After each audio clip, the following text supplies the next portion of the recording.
everyone, so today we're playing Bad Fate, which is our visual novel. We're playing the demo because the Bad Fate is searching for beta testers right now, and so they're close to full release, so it was like, oh, I'm gonna play the demo and we'll see what it's all about. So, what do you think? Of my thumbnails, I mean. Hand it over to me, I'll take a look.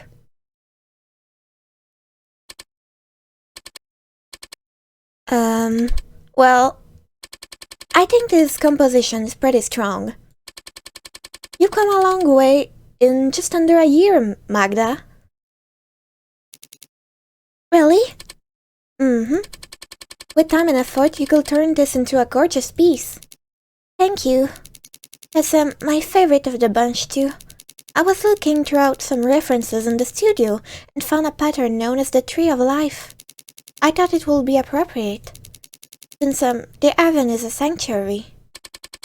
I can definitely see that. Excellent choice of theme, Magda. One suggestion, though.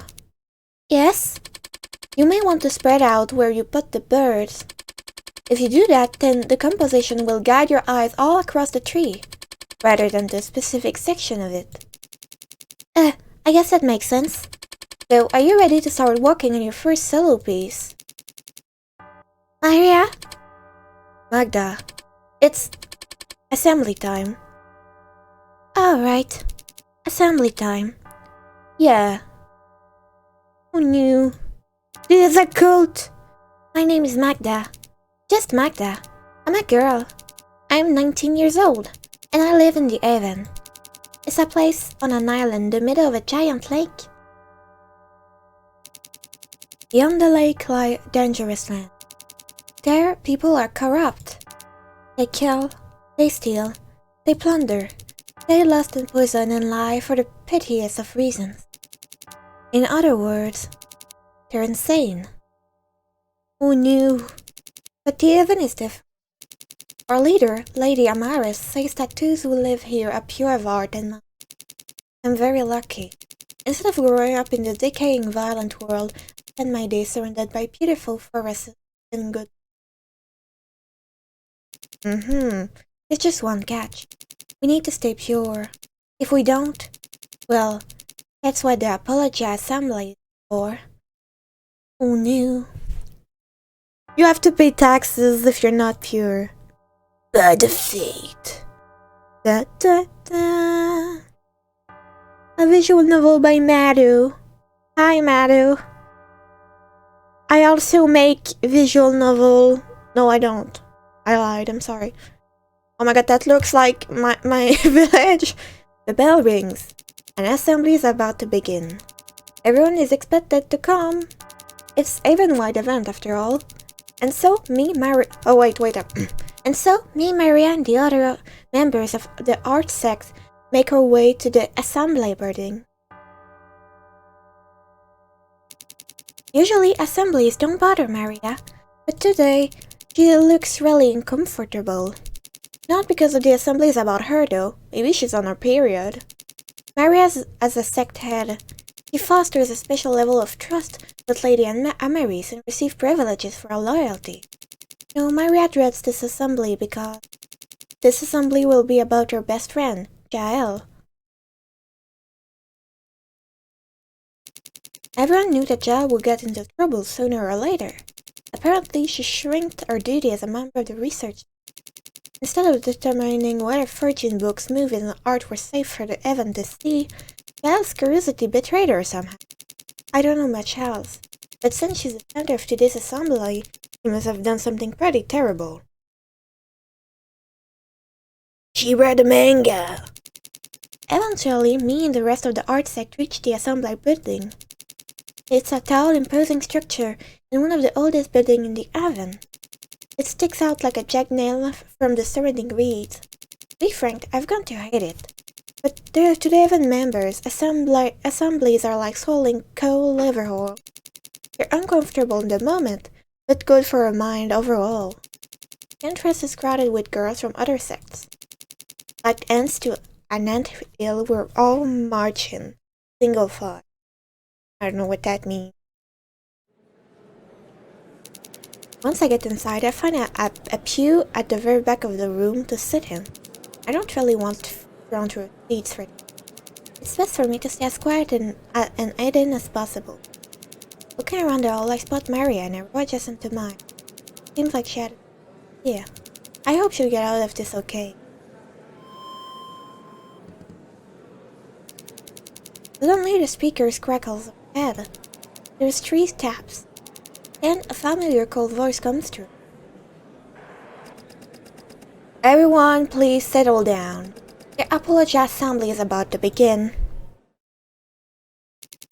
The room goes quiet. Everyone turns to where the voices source a chubby, bespectacled young woman. Without a discernible expression, she stands on the stage in the back of the room, the head of the research sect, Eve. If she's leading this assembly, Giles definitely going to have a rough time. Behind her stands Lady Amaris and a certain member of the writing sect. My body suddenly breaks out in a cold sweat. I look away. Oh god, not her as well. With both Eve and Ceres on stage, this assembly is going to be brutal. Good. We have peace and quiet. Let's get right to the matter at hand. Giles of the research sect. If you could come to the stage, please. There's no response. With an impassioned cough, Eve taps the microphone on the stage's podium. Giles, I'd appreciate if you could make this easier for all of us. Don't make me use force. You're short, you can't do shit. Another pause, then I hear footsteps. Everyone's eyes turned toward an average-looking redhead, reluctantly coming forward the stage front. So that's what Giles looks like. This is the first time I've seen her. Aside from Eve, I don't know many members of the research.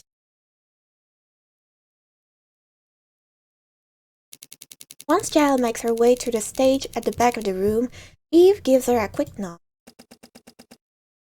Thank you for cooperating. Shall we begin? Giles doesn't respond. Instead, she gazes down at the wooden floor and frowns. I'll take that as a yes. We are gathered here today to judge Giles of the research sect for the harm she has brought to our community. She didn't share the weed.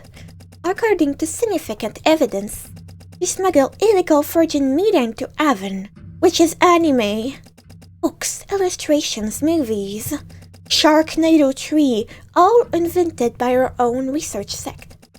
All extremely dangerous in content.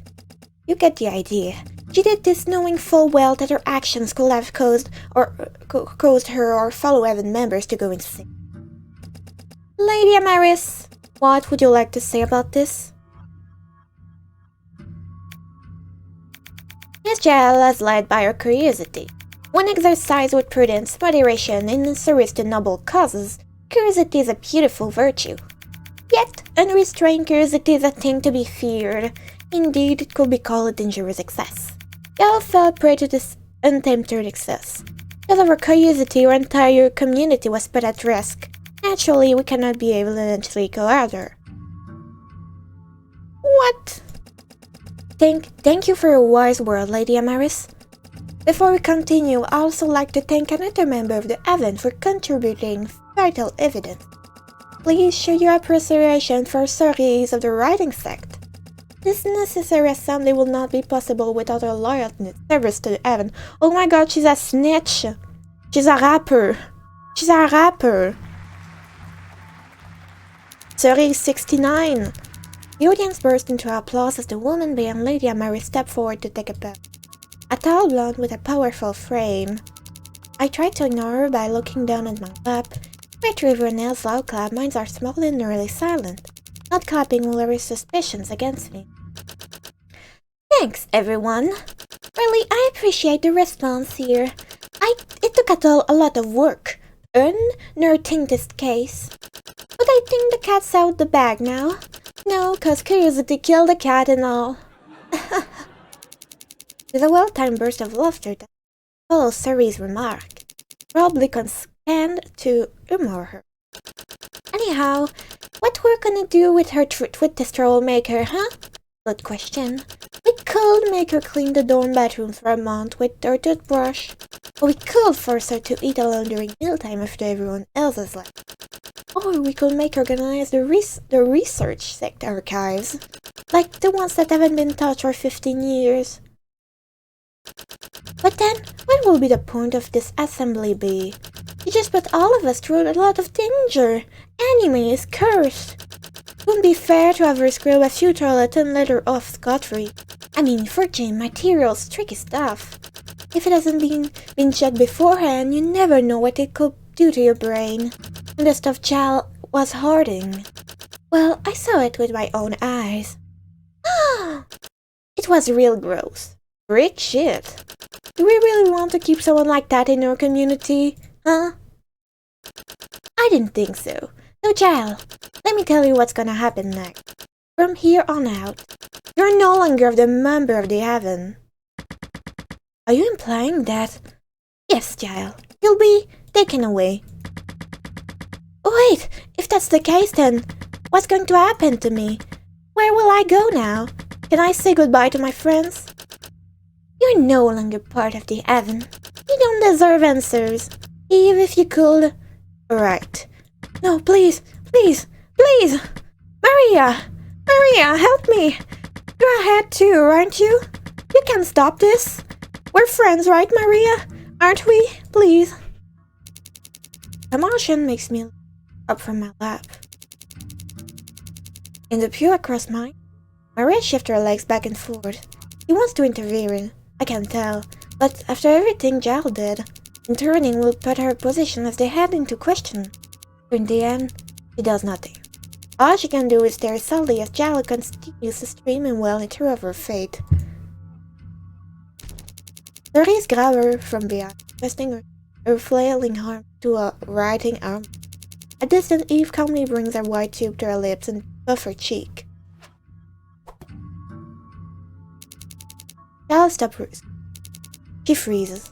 A red dart just pricked her neck. Her body goes limp. She falls to the floor unconscious. With the joint effort of Ceres and Eve, Jal is dragged off the stage. Once more, Lady Amaris steps up to the podium. And so that concludes the assembly. Let this be a lesson to you all. If you watch anime, you will die. You must now head back to your respective sects. Seek to continue your good work. Eve and I will take care of this matter from. Once on command, everyone rises from their pew at once, and orderly lines of women begin making their way out of the hall. What happens when you're taken away? Where do you go? What can you do? Some say that you're banished to the outside world with nothing but clothes on your back. Others think of more frightening possibilities: imprisonment, torture, execution. None of us know. Only the heads know the answer. They're sworn to secrecy on the those who have been taken away, but they never come back to tell anyone. Assemblies are scary, but every time they're held, they emphasize an important lesson. It's easy to do insane things in the Haven, but it's also easy to be caught doing them. And it's easy to find out how harshly you'll be punished for your fights. In other words, it's better not to do insane things at all. Once I did something insane. I was caught doing it, and an assembly was held. I was very nearly taken away. But at the last moment, someone said, because I was accused, most of the Haven doesn't trust me. At any moment, I feel like I'll be accused. Whenever assembly finishes, whenever another girl is tried and taken away, I'm always relieved I was on the one stage.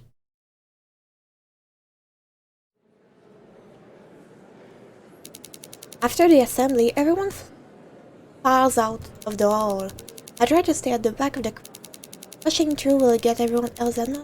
All of us have things to do. Well, most of us. Mara told me that the art sect members were excused for the rest of the day. Mara really cared for Jal. I can't imagine what she's feeling right now. head is buzzing. I should go into clear it. There's a dense wood nearby. One that has a ring path with lovely views and comforting scenery. A pleasant place where you can forget anything terrible. I've decided I'll walk it till sunset. It's what I usually do after a stressful to woods. As always, the trees are beautiful. Shade on the ground reveals only dappled patches of sunlight slipping through the laces work of leaves spread broadly over the canopy.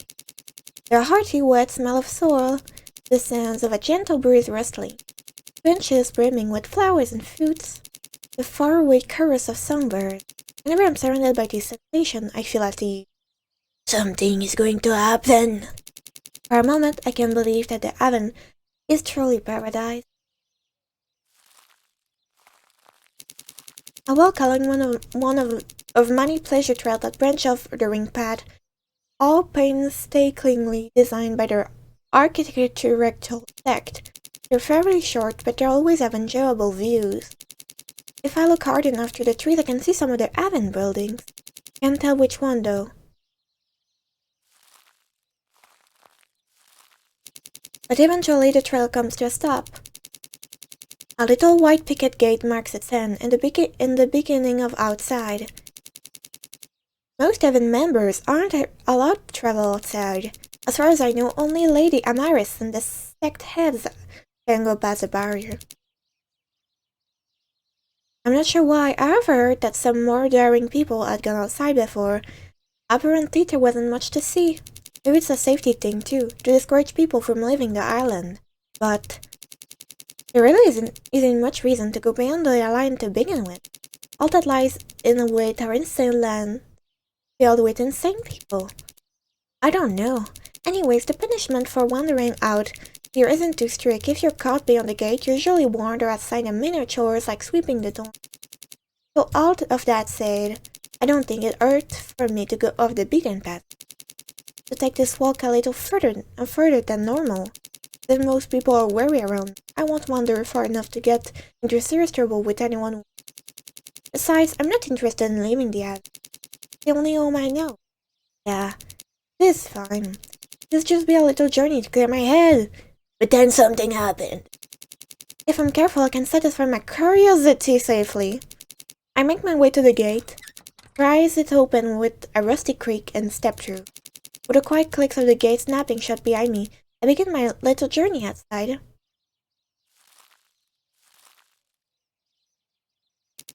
Yeah, what they say was right. There's not much about outside that's different from the rest of the forest. The hearty wet smell of the soil, gentle breeze rustling, branches brimming with flowers and fruit, the faraway chorus of songbirds. I sense all the same things again and again and again and again, no matter how far I go. Well, guess I should have expected this. Seems pretty in line with what the more daring members of the Avon have said. Maybe I'll say just symbolic. A way to keep your soul in check. Honestly, I've got no idea about what goes on the island. Wait, hold on. What was that? Out of the corner of my eye, I catch a glimpse of something in the distance. Turn around. From this far away, I can make out what the something is. What I can see looks grey and cubical in shape. I wonder what it is. A rock formation? Sculpture? Monument? Whatever it is, it intrigues me. I don't think it hurt for me to check it out. I'll leave the path entirely, step into the underbush, and make beeline toward the mysterious object in the distance.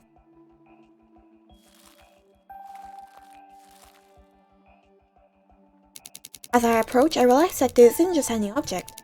It's a building. An unusual building. It's the wall they built to protect us from the Titans. I've never seen one like this before. Back in the Haven, most of the buildings are made out of wood. This building seems to be made out of something hard, grey material. Maybe I could go a little closer, find out a little more. If I'm caught, I won't get into too much trouble, right? I'll say I was just taking a look at something strange and new. Then I'll swear never to go here again. It'll be a quick peek and then I'll go home. Yeah, just a quick peek. Nothing wrong with that. Up close, the grey material seems to have certain bumps and cracks. I don't recognize it at all. I line my hand against the material. Touching the bumps and indents on its surface is strangely soothing. With small steps, I slowly make my way around the building while tracing my hand across its walls. The walls don't seem very different from each other, apart from the placement of small, smooth patches on and on, various fine cracks across them. Then I get to the fourth wall. There's a doorway there, at the very. I pause for a moment. No one is observing me in the woods. What is coming out of the building? I am still completely alone. Completely alone to explore the building freely. I approach the doorway carefully to investigate further. The door is wide open. If I lean my body forward, I can see what the building is. I crane my neck forward to take a peek at the room. From the limited amount of light, I can see that the building's inside a room. The room is barren. No furniture, no lighting, not even a proper floor, all empty except for its single banister, some stairs, staircase leading down into the heart, but a staircase. Where? What else might be in the building? What lies at the bottom? I can't believe I've never found this place. So weird and fascinating. Just want to... No, wait!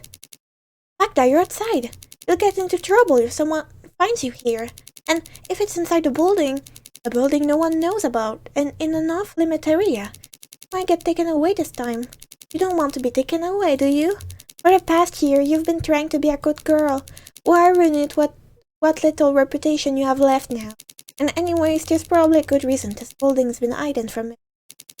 Something really bad might be in here. I don't know.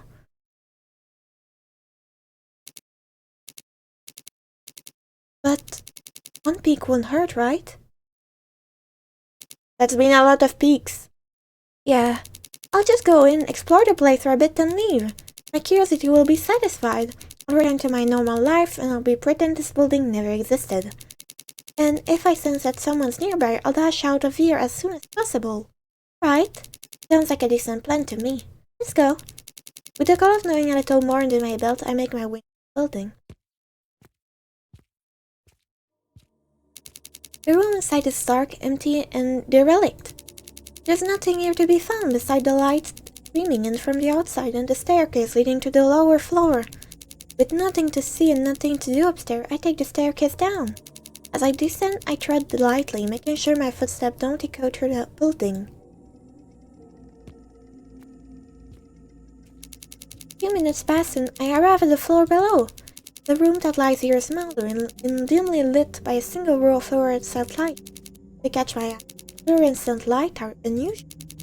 Back in the oven, most of us light our night using beeswax candle from the community apiary. Only sick buildings use fluorescence.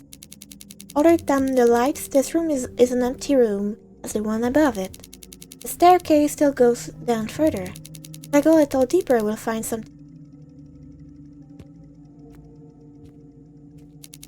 The rooms beneath the second one are largely the same. Small spaces with fluorescent lights. Some have steel cabinets, others have doors. All of them are completely empty. I don't touch any of the doors. Of course, a part of me itches to open them.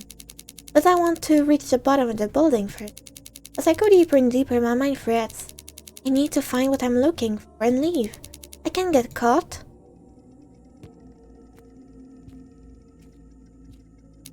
Eventually, I make it to the bottom of the staircase. I look around the clearing. The deepest room in the building is similar to the rooms on the floors above it. It stands empty, yet another strip of fluorescent lights run along, otherwise plain ceiling. All that's different is a pair of heavy metal door in front of me. Well, I came all the way down here. Can just take a quick peek inside. That's a lot of peeks! Stupid! I mean, if she stopped, it won't be a game. It won't hurt. I can handle this. If something goes wrong, I'll just run for my life. That way, I won't get in trouble again. Sure of it. Yeah, I just need to keep my wits about me. Muttering reassurances to myself in my head, I move forward and push the doors open.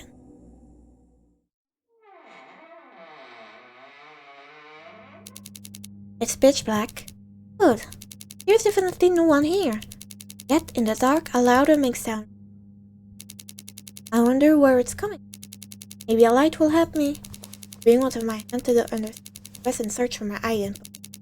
To carry daily necessities such as snack or medicine, most members of the Abbey use the item pocket of their uniform. My pocket always held a candle dish, a stick and a little match.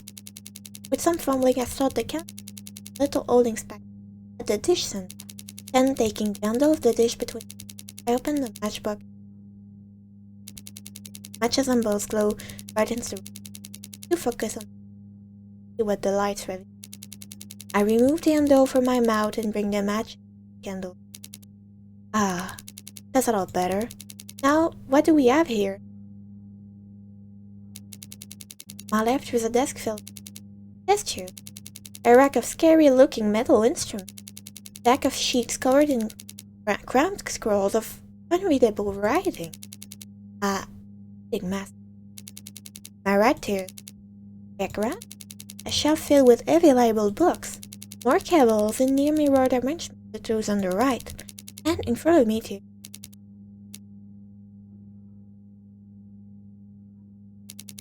There's a giant machine there. I'm not sure what it's for. I walk a little closer to it and notice that the loud humming is coming from blue lights and flickering below the machine. I guess I was wrong about the lab being pitch black. Better snuff my candle. But that's not what shocks me. Strapped to the machine is someone I've never seen before. I don't even know if someone is the right word. They don't look human at all. Their head hangs low. They don't seem conscious. Their body is covered in wires, jutting in and out of their body. Then on my heels to get a better look. Most of the wires are snapped to their back. I move even closer. Curly garden hair gleams in the blue. Their white wings, a long lean frame. Beautiful. You gonna kiss them on the mouth? They remind me of things I had. Beautiful winged being. The second word of wisdom. What were they called again? It's right on the tip of my. Suddenly, I hear the echoes of footsteps. Idle chatter, all coming from the other side of the room. I immediately give a stop. Crap. I need to get out of here. I run toward it. Frantically, I try to stuff my candle dish back to my pocket. Not even think so.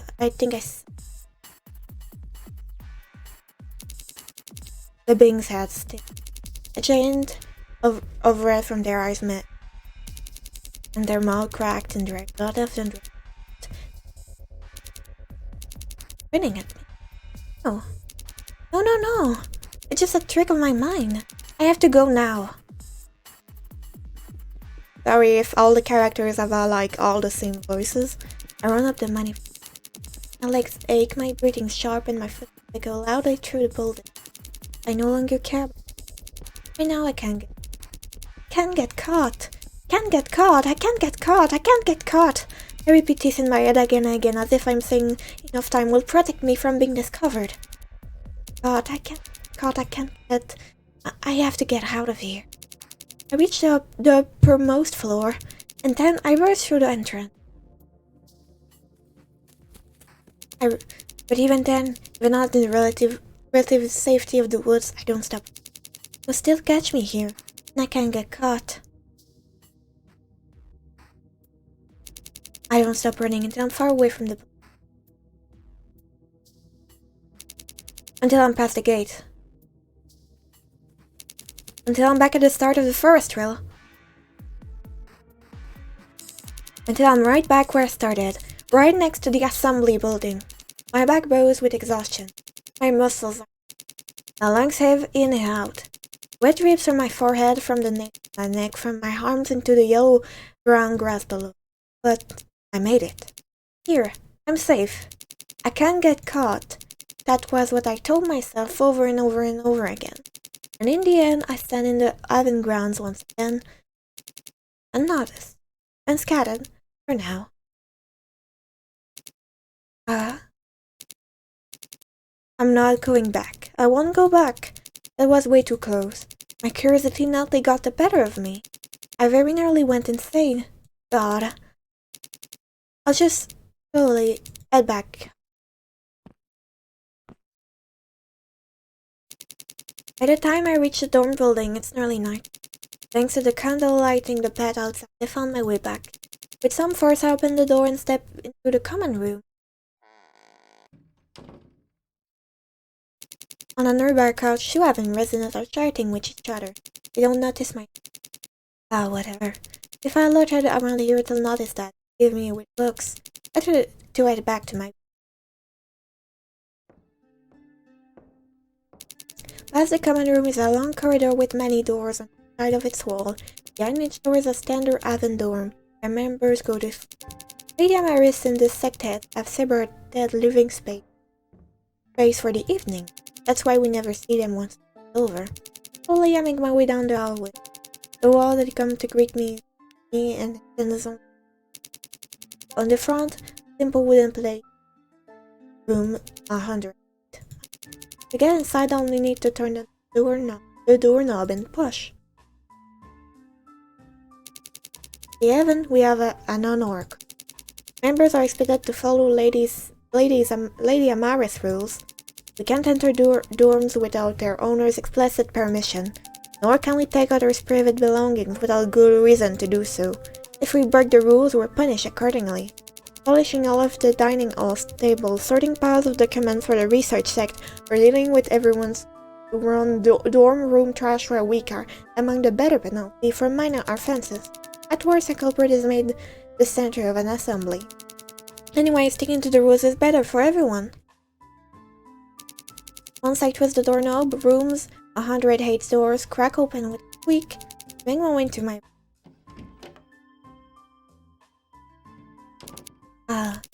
Grace isn't back yet. It's sad to not see her, but I expected it. Lately, she's been working until 9 p.m. at night. Architectural sect loves to keep her busy. She must be working on something. Grace is really organized. I'm sure she'll do a nice job. I make my way to the small bookshelf in the center of her room. Carefully, I brush my finger over the lineup. Fairy tales, self-help guides, and Aven-made novellas are all passed over in a quick succession. Finally, I stopped at one spot, white with black line, fully tucked into a hard to see. With a little tug, the book is eased off its niche. I stand on my toes to take a ballpoint pen from a glass jar on the shelf.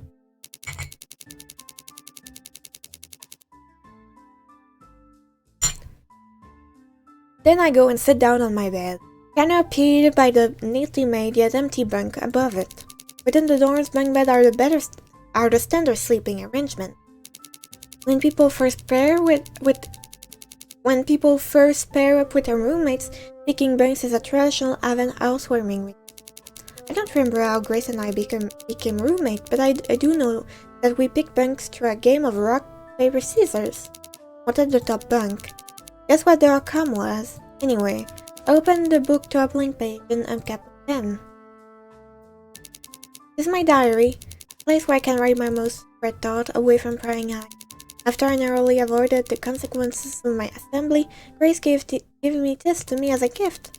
That diaries help people cope with troubling thoughts. She thought it would help me too. Since then, I've used this diary religiously every day, but Grace has never seen me write in.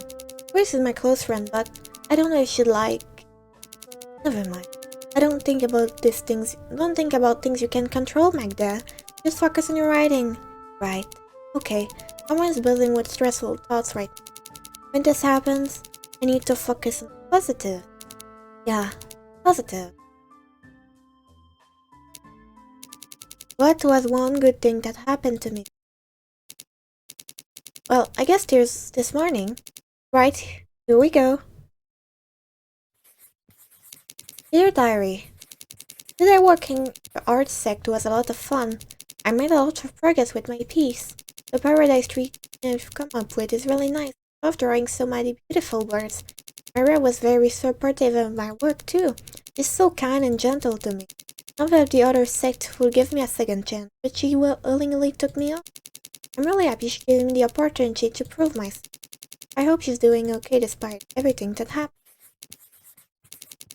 I love her. She's beautiful, generous, and I want to be together with her. The Heaven will never allow it, though. Members and elves can't be anything more than friends. The potential for the manipulation, abuse, and unfair treatment is for a community to risk. Besides, would she want me back like I want her? I don't know. I'll just keep those thoughts safely locked away. That's the best thing I can do right now. Signed, Magda. Something bad is gonna happen.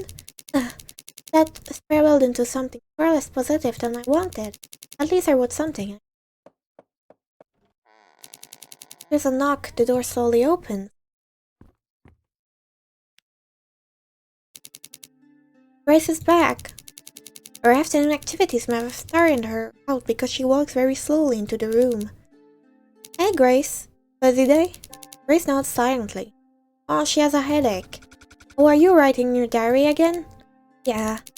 Really useful. Thanks for giving it to me. I'm glad I could help. Actually, this is a rather weird question, but... But what? I've been wondering for a while. Magda, would you ever let me take a look at what you're writing? I know the diary is meant to be, private to you and all, but I remember that you were a really great writer, so I was wondering whether I could read some of your writing for myself. Oh, that's rather sudden. I mean, Grace has always been my closest friend. I'm not completely against showing her my writing. Indeed, the small book that's on my lap contains all of my... After my assembly, all of my writing sex stories were stored. But, I'd rather not show her a lot of the stuff I wrote in my... Don't make her nervous. Come on, Magda, you need to give Grace some sort of explanation, quick! You see, I don't put anything important in there. I haven't written anything great since I left the writing set. It's just an outlet for my feelings. Oh. Grace squints her eyes. She's clearly not convinced by my excuse. She's known me for a long time. Why would she be? Sorry, Magda. I'm not sure I believe you. It's okay, though. If you really don't want to show me, I'll just get ready for bed. The look she gives me makes me pretty uncomfortable. Does she think I'm up to something? Well, I don't really want to make Grace suspicious of me, so maybe it will hurt for me to show her 1 on 3, right? No, wait. I'll show you. Just let me find something, alright? Just one condition. I'm the one turning the pages, okay? Grace nods gently with a small smile. Okay, I'll trust you. I breathed a sigh of relief, then picked the book up, shielding it from Grace's views. Flicking through the pages for something safe to show, I landed on an entry for a couple of weeks ago. Alright, this one should be okay. I placed the book back down on my lap and swiveled it around for Grace to read. When I wrote this, the art sec wasn't busy with projects. I took the day to wander through the haven and enjoy the scene. I wrote about the plants and animals on the long and pleasant trail. Squirrels and blackbirds, rose sheep and elms, blue skies and warm, gentle suns. Among other things, Grace stares at the pages, mesmerized. Whoa, you really are a beautiful writer. Why haven't you written another book? I'm sure the writing sec would... Oh, forgot. Yeah, the writing sec made a point of not wanting me back. Especially with Ceres around. She'd got me if I tried to openly writing anything again. I don't mention this to Grace. I don't know how she feels about Ceres. But Grace, I can still do this in private. This and the work I do for the art sec is enough for me. You gave me another chance. I'm happy I can still stay here with you. Yeah, I understand. And I'm happy I gave you that chance. Same. We're best friends, Your Honor. With that, I get up from my bed to tuck my diaries back into its bookshelf crevice. I sighed in relief. That didn't go as badly as expected. Why was I nervous around Grace anyways? I trust her. She saved me from an assembly. And more importantly, she's closest and dearest friend. Yeah, I can trust her. I stretched my arm, still standing in front of the bookshelf. So, Grace, are you going to get ready for bed? Yes. Why do you ask? Can I come with you? To the bathroom? If that's alright, I mean. I don't mind. Just remember, To bring you soap, to bring you soup, shampoo, and pajamas. I won't forget this time. We'll see about that. Anyways, we should get going before they get crowded. You know how we're about to hit the peak time. Right, I'll get my stuff straight away. Here we wash up and get changed, we settle down into bed. On the top bunk, Grace is reading an 30-year-old textbook with her small candle lighting the page nearby. I'm really tired from today, so I'm going to head to bed. I crawl under my sheets and curl up tight in the comforting dark of her room. Hey, Grace. Yes, Magda? Good night, and if I don't see you in the morning tomorrow, have a good day. You're very kind, Magda. You have a good day. You have a good night as well. I smile. I'm really lucky to have a friend like Grace. I don't know what I'd do without her. With those warm thoughts on my mind, I drift into a peaceful sleep. I have a nightmare. Hello? I'm dreaming. I know I'm dreaming. Everything here looks like it does in real life. Yet the world around me is like the spiderweb that grows in undusted corners of the dorm room always. Beautiful but easy to destroy. Somehow, though, the dream feels different. It leaves us thought I'm viewing a projection. I can't interact with anything or anyone in front. It's almost like being in front. Just without the cramped wooden benches and the rears of our research projection. All I can do is watch and listen. Oh, it's too who? There's someone there. They're sitting on clouds far up in the sky, and they're looking down at something. Their hand props their cheeks. Their brow is wrinkled, and their lips are pursed into a tiny frown. They're clearly upset by whatever they see down there. Wait, they look familiar. They're that being I saw the mysterious building. The long golden hair, the pale skin, the winged ears, they're all the same. And yet, they're not. Here, they look healthier, younger, very much alive. I wonder, how did they end up down there? Suddenly, someone approaches the being. All that I can tell is that they are tall. The shadow they cast is long and dark. No matter how hard I try to catch a glimpse of their appearance, they've got some aura. An aura that forces my hair to stand and to look down and away. Like my body subconsciously deems me unworthy of seeing them. They're clearly someone old and powerful, kind of like Lady Amaris, even scarier and more acknowledgeable. Oh my child, why do you look to the heart once? The being gives a start but does not turn back. My eyes look upward, acknowledging the presence of the unfathomable presence behind me. The state of the world saddens me. Every day, everywhere, humankind tears itself to pieces. They are becoming ensnared by unspeakable evils and losing sight of all the good things and just why are no longer able to help and guide them. How many times must I repeat myself? Higher powers should no longer intervene on humanity's affair.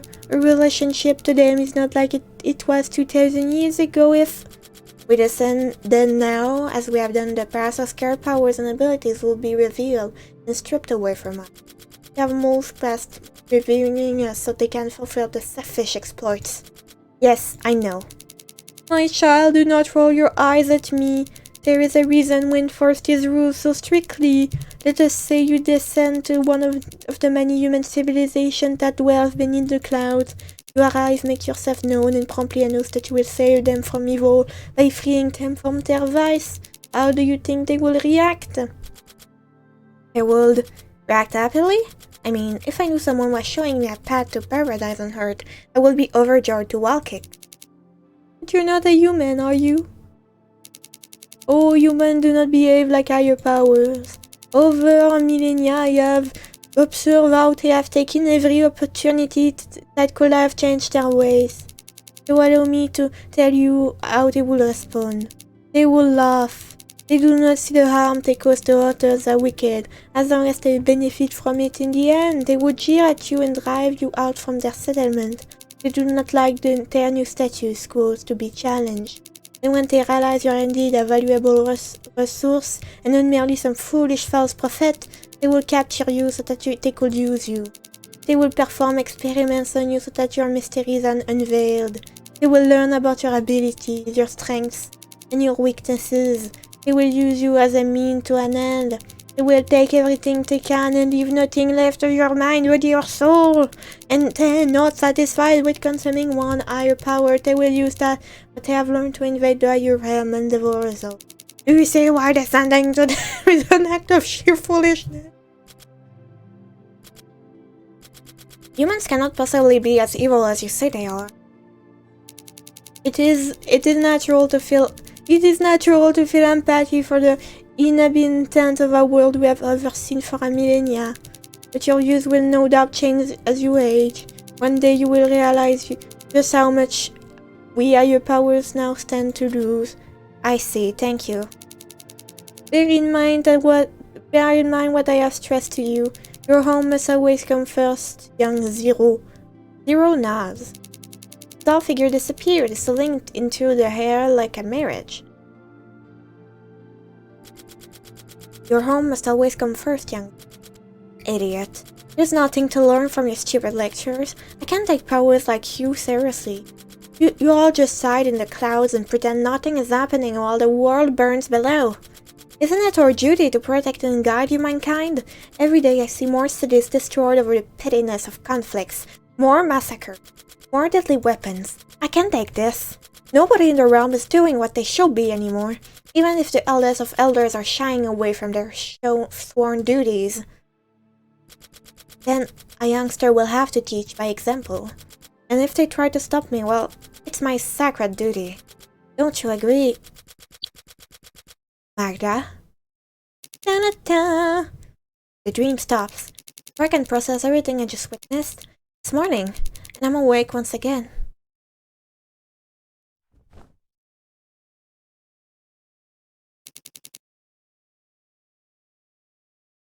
I rub my eyes.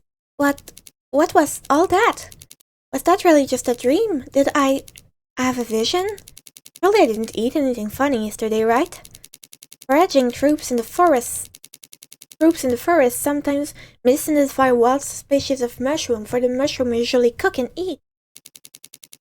We typically dry and store them with all the other food in the communal kitchen larder. Occasionally this means that dinner ends up making a few Haven members act weird for a day or two. They see things that aren't there or dream of something so vividly that they think it actually happened in reality. But the scope of their vision never goes beyond the Haven. When this island is your world, you've got no other point of reference. Yet my dream took place way up in the clouds, in a place I had never seen, much less traveled to. And no vision I've heard about had ever been about a being like the one I had seen. This being who knew about my name somehow. What was their name again? Alright, Zero. Last night I tried to forget. I visited them by talking with Grace and getting some good sleep. I ended up dreaming about Dad. It's like my thoughts are drawn to their presence. Somehow I want to be near them again. I feel a nagging urge to go back outside. They're making me feel this way. Is this urge one of those abilities I've heard about? It's too early in the day for this. Last night I promised myself I won't go back outside. I nearly got caught. Can't risk that again. Not unless I want to be the center of another assembly. And I don't want to let Lady Amaris know down. Or give a reason to... Well, if they found out what I did yesterday, they'd definitely come after me. Find some new way to make the rest of Haven ostracize me. Maybe even beat me up behind the ArtSec building. I don't want to go through that. So I need to forget about this vision, or dream, or whatever it is, about this Zero person. Whether they're trying to get me to think about them or not, they have a pure mind. They have a pure heart. I can control my curiosity. Right. Now with that out of the way, let's make today a good day, shall we? After giving my arms and legs a nice stretch, I hop out of the bed.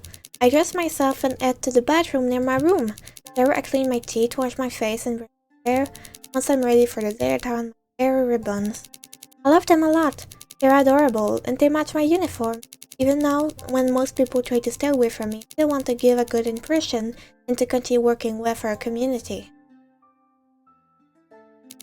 Afterwards, I make my way through the dorm hall. Since the Art 6 work starts fairly late, most of the other dorm room are empty. So the other members are eating breakfast or starting work in their sects. Grace is likely working already, so I never see her when I wake up. I hope she's doing okay with that project. Grace is a night owl, so I don't think she enjoys getting up early. Don't we all? Once I make my way to the end of the dorm hall, I push open the front door and walk out of the building.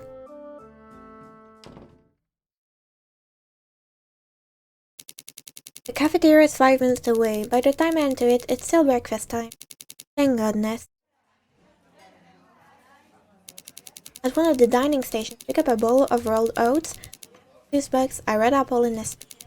Then I go outside and sit at one of the many empty benches dotted around the dining complex. There are benches inside too, but the sun's out today. It'd be a shame to miss out on such a beautiful weather. With my spoon, I get a clump of oats within my bowl and shovel them into my mouth. As I eat them, I take in my surroundings. I wonder who else is eating here this morning. They're familiar faces from the writing sect. We used to hang out with each other, exchanging tips and reading over exciting snippets of new works. Nowadays, their animated conversation grows quiet whenever I approach. They turn away when I try to say hello. At this point, I don't really care who I sit with anymore. Eating alone has its own perks. True, speaking of sitting with people, who else isn't here today? I swivel around on my seat, chewing on my oats. Let's see what's behind me. Oh god, no. I didn't think they would be here now. Usually Ceres and Eve eat super early. Avoiding them was partially why I started eating later in the day. No one bothers you when there's barely anyone around. But today I didn't expect them to grab breakfast right after me. I think I'll just finish my rolled oats here. Yeah, I'll finish them up, then grab everything else and go. I can't carry the apple and juice with me, so it shouldn't be too much of an issue. If I'm lucky, they won't notice me. I'll just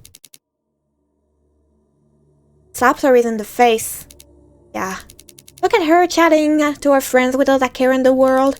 She knows what she did to me behind closed door. Back in the writing set, she took my old stories and shredded them so that I couldn't take them home like everyone else.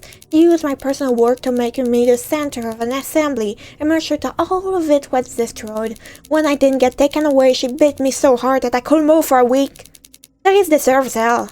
She's a jealous, spoiled bitch who lashes out at me when she doesn't get her way. In fact, she deserves way more than just a slap. That two-faced... His thoughts. I've never had thoughts like this before. Oh wait, Eve's here too. Seems like she's really taking her time with that porridge of hers. Why don't I help her hurry up and shove her face in it? What? That cow always acts so high and mighty, so maybe eating like an animal will humble her. She loved rubbing in how much better Ceres' trash writing was during that assembly. I swear Eve's like Ceres' lapdog. The head of this research sect has the beck and call of a lower-ranking member? How shameful. Is the reason I had an assembly— no, hold on. Where the hell are these two coming from? I hate Ceres and Eve, but I never thought anything like this before. No, wait, that's a stupid question. I already know, don't I? Those special abilities. That being zero in the basement. Those thoughts are from them, aren't they? Well, wherever they're from, they're putting me at risk. The best thing I can do is resist them. No matter what Ceres and Eve did to me, I can make room for any violent impulses. I must be good. I will be good. I am a member of the Aven. It raised and fed me because it cared for me. I must show the same kindness and care in return. I must resist this temptation. I must be pure of heart and mind. Quickly I rolled my hip into my spoon and shoveled them into my mouth. Over and over and over and over. I can't focus on anything else but eating my food. I can't give room for those thoughts to come back, to make me insane. I'm in no state of finishing my apple and juice here. I'll just take them with me. I can have them on my way to work. I need to get out of here now. The sooner the better.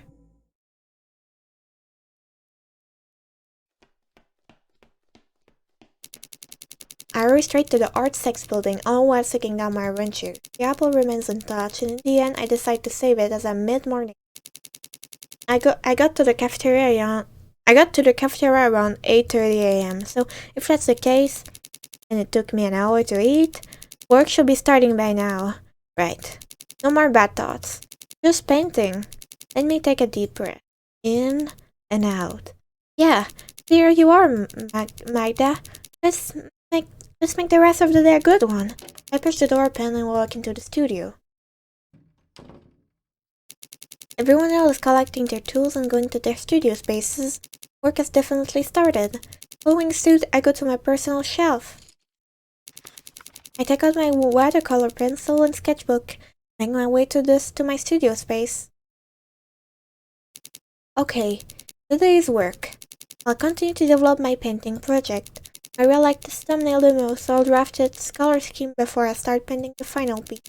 The bird on the tree looks so beautiful, I can't wait to pick out their colors. To think that a year ago I came to the art section, sure if I'd ever love making art. Before that, writing had been my sole, all-consuming passion. For some, the writing set was painful. Now though, I've grown to really treasure drawing.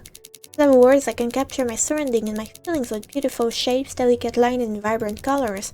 Marwa was kind enough to let me into her sect despite the stigma that lingered around me. I can only try to be better where I am. After everything she's done for me, I want to produce work that she and Lady Anne Maris can be proud of. I've come a long way over one. But speaking of Maria, I normally make an effort to visit each studio by now, just to check on her progress. But today she's just sitting in a corner of a side room, staring outside an open window into the forest. I wonder... I can't believe I nearly forgot about yesterday. Gal must be on her mind. Losing someone you cared about is never easy. Families may be common, but the fallouts after them is hard. I wish I could do something to put her mind at ease. Nothing's stopping me. There's no reason I can just get up from my seat to go comfort her. I thought I was done with the stupid thoughts. At least they're not violent this time. But still, I wish they'd just leave me alone. No, why? Am I dismissing my feelings? I know deep down what she is to me. I've got a window of opportunity now. I should take advantage of it. I could go to her. I could wrap my arms around her gently, give her a soft kiss on the crown of her head, hold her warm hands, interlacing her fingers together. I've thought about something like this for so long. Maybe, if I'm lucky, maybe, in her need for comfort, she'll let me tell her how I really feel. I don't care if relationships between heads and members are forbidden. Now that Jill is gone, I want her to know that I'll be there for her. I want her to know how much she means, how much I hold my happiness. I want her to know how deeply I want her, how I loved her in my fantasies. Please, please, I can't deal with this anymore. I get up from my stool and march toward the bathroom. Some force, I wrench one of the old rusty sink faucets open. The pipes gurgle below, and soon a steady stream of water rushes from the tap. I cup my hands and put them under the gushing stream. In my palms, the cold water rises fast. Quickly, splash the water on my face. Once, twice, 3 times. Again. I keep on splashing until all I can think about is the coolness around the soaked color, hair, and face, and the sound of the water flowing away down the sink. Right. After cooling down like this, those thoughts should leave me alone. I'll just take a look in the mirror and see where I need to dry off, huh?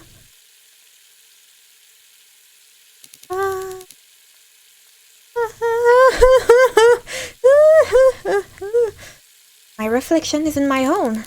Golden face stares back at me, smiling serenely, fingers frozen in beckoning curl. Hero? I squeeze my eyes shut and shake my head. When I open them, I see my own reflection once more. They really want me to remember them, huh? I can't go back outside. I don't want to get into trouble again. I really don't. This is getting frightening. I don't know what'll happen if I continue to ignore Zero spread. They say they had mystical powers, but other than this and my stream last night, they haven't done anything weird to me. Somehow, though, my gut tells me that they'll get me in one way or another. Maybe going back is for the best. I don't know what they're capable of. They might force me to do something terrible, but they might make me act on only one of these options. The other is surrounded by all sorts of uncomfortable uncertainty. I guess I have no choice. I need to go back tonight. I can only hope I don't get caught.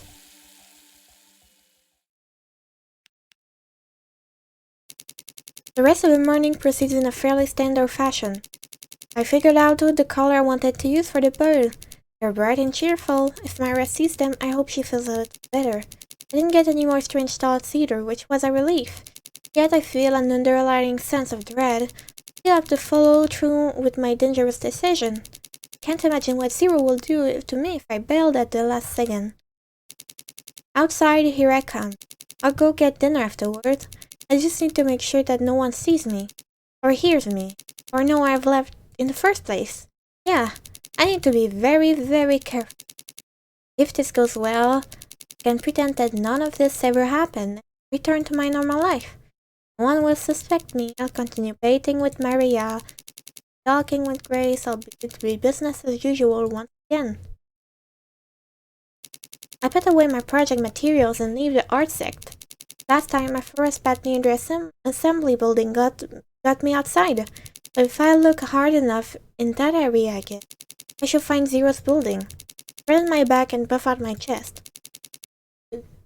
There's no turning back now. With that, I march toward the assembly building with as much confidence as I can muster. If I can convince them to leave me alone for good, my normal life in heaven will stay normal. Yeah, that's the plan.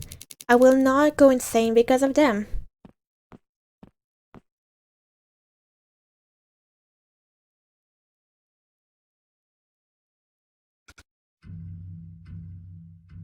Oh? Oh no.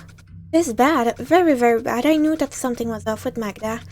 I didn't think following her would lead to this. To what Magda went through. I never thought she'd break the heavens rules again. What am I supposed to do now? I know I'm supposed to tell Lady Amaris about suspicious behavior. That's critical Haven rule. But Magda's my... I don't want to see her get hurt again. You... I'm just walking down the street. The demo for Bad Fate ends here. Thank you for downloading and reading my work.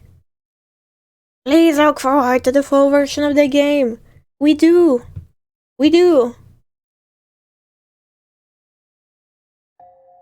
So that was Bad Fate. Okay, but are Cerise and Eve girlfriends? Okay, I'm just asking. Because I hope so they are. Okay, so it was Bad Fate. It was the demo. They're searching for beta testers. So if y'all interested, you should check out the game. So I'll tell you all goodbye.